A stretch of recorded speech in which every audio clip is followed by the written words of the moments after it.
Hello, everybody, and welcome back to artofdino.com and saveearth.us. I've got something I've never seen or even fathomed or heard of before, but I found one article that existed in the Library of Congress about Boston's big tower that they were planning on building, and seemed like they got kind of far in the planning process, and then nothing ever happened, which is a shame because it would have been really cool. And they refer to it as Boston being the hub of the universe, and this would have put it over the top.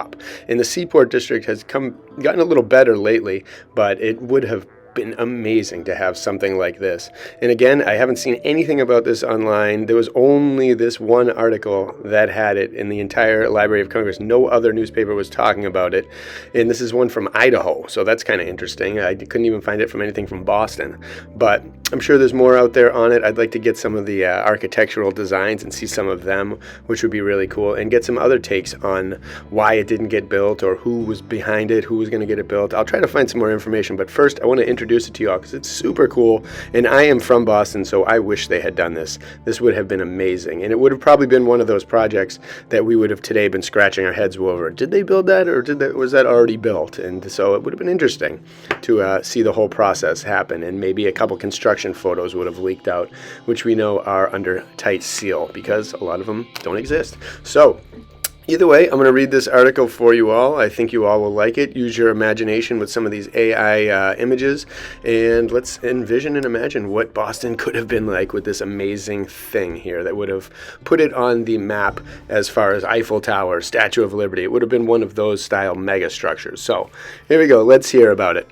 Boston's Big Tower, novel and ingenious mid-air amusement enterprise. Sounds awesome. Spiral railways, a mammoth amphitheater for sports, a midway 300 feet in the air, and an observatory 500 feet above the water surface. Would have been so cool. The greatest amusement enterprise now under consideration in the United States is the Harriman Tower, an amphitheater which Boston capitalists are talking of erecting at the end of the Marine Park Pier in City Point, South Boston. So Harriman, I'm kind of curious who that is. But the scheme is all on paper at present, but if it is carried out, Boston will possess an amusement novelty that will rival the Eiffel Tower and the Ferris wheel. An immense dome-shaped structure of steel will be built 300 feet into the air, and from the top of the dome, a tower will rise 200 feet farther towards the clouds, making the entire height of the novel structure 500 feet above the surface of the water. The site of the proposed tower is a small, low island at the end of the first pier. 30 feet below the surface is a bank of compact clay. Below the surface is a bank of which extends 100 feet below low water and rests upon a ledge of solid rock. I'm so curious about what is under Boston, because there's all these talks of clay and moving hills that they apparently moved at one point. There were these massive hills. They took those out and moved them. There's like Boston blue clay. There's all this kind of interesting stuff in the structure of Boston, and nobody really knows the truth about it. Here we go. The foundation of the tower will be erected on this bank of clay, some 30 feet below low water. The masonry will be placed in caissons, floated to the spot, and sunk into place by engineers of unquestioned ability. There will be 4 entrances to the base of the tower, and the west or grand entrance will be directly opposite the end of the pier. On the cornice will be inscribed the words, "For the enjoyment of the people," and on the inner ring of the arch under which the people will pass the following equation from Addison will be inscribed. He, quote, "He surveys all the wonders in this immense amphitheater that lie between both the poles of heaven." So that would have been pretty cool. That would have thrown me for a loop had this been still around today and we've been seeing those engravings, and just all of this, seeing this structure in general would have been like, it would have been very confusing. But you never know. Hey, were we capable of building this at that time, or was this just a fictional kind of fairy tale?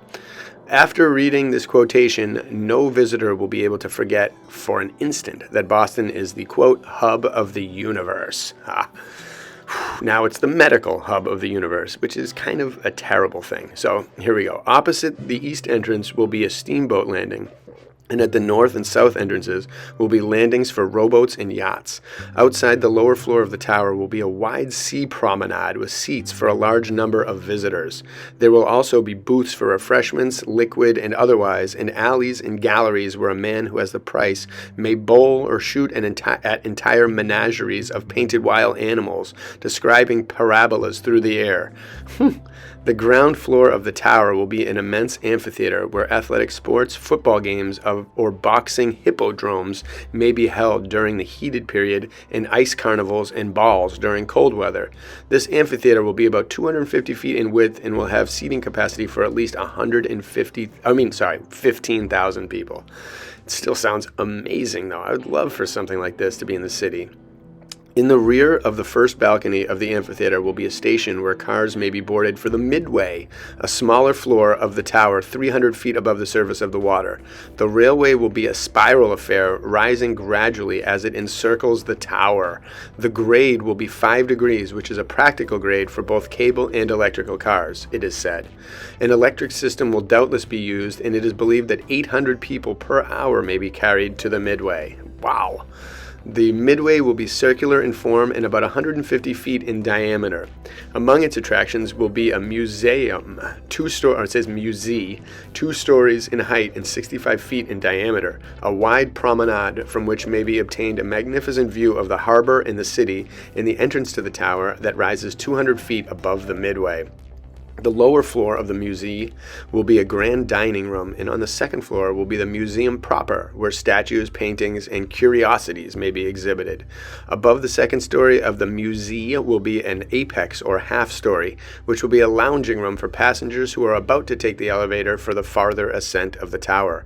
There will be 4 large elevator cars running in pairs, 2 up and 2 down. Each pair will be operated by a single electric engine and will fly upward or drop downward at the rate of 200 feet a minute, a speed that will be exhilarating but not unpleasant, and the view would be awesome.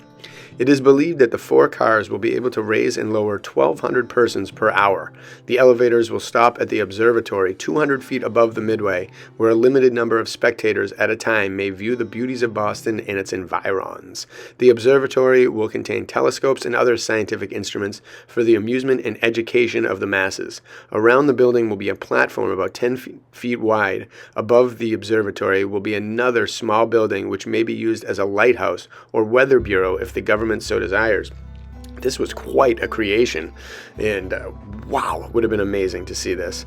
The descent from the top of the tower is fully as interesting as the ascent.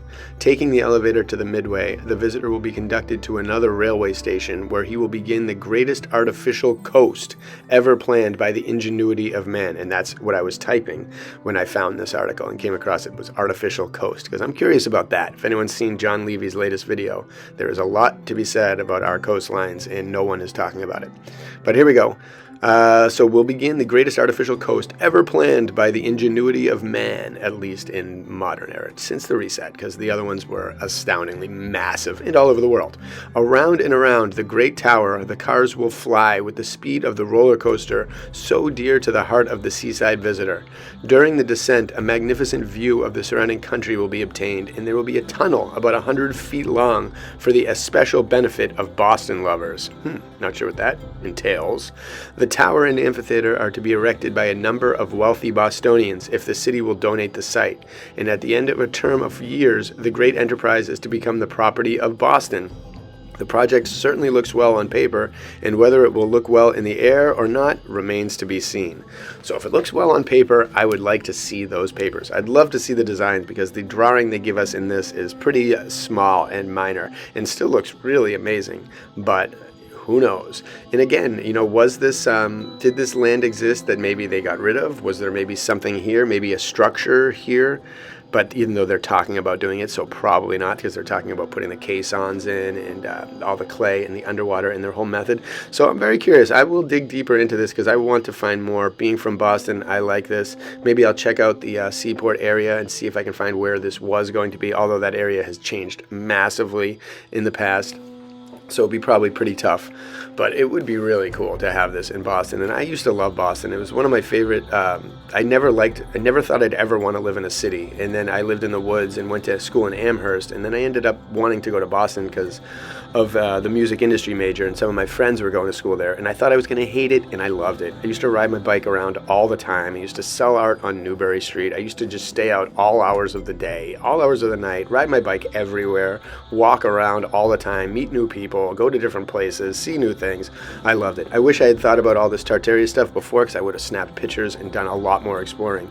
But now, this summer, I plan on getting back and doing a little more and finding some more stuff. So if anyone wants to join me for some boots on the ground Boston adventures this summer, chime in below in the comments. And again, leave some comments either way. Boston, we need to put ourselves on the map. We were once going to be the hub of the universe. And at first, we were the birthplace of the revolution. Now it's time to return to something great again. So I hope we can. It's worth a shot. So bless you all from artofdino.com and saveearth.us.